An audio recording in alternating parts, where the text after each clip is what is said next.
Brakoku Akwawa. Yeah, I mean, you that's it. Now, long time now, and the game, you know, who is saying Kotoko 2, 11-0. It was a very good game. Kotoko gradually, build a team. I think so from the first match, Ebepem and the fourth game, Kotoko is improving game after game. Until we share how it's now, expectation now, say now, who say 4 out of 4. Oh, yes, starting coming to the season, who be beside Kotoko with structures and an eye on Ponsa, Edia Guaquem, Melbourne Abasso. Trip nom de ko Dubai no.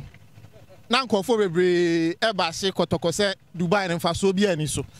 But ene ya hu say good training, any good preseason, and returns into we are benefiting from the preseason now a call from Dubai no. Into me dey aseda any abasoball ebema nana ya amponsa any ne management team no. Okay, Miami boss, me that was power and me when Miami for foul blow zone.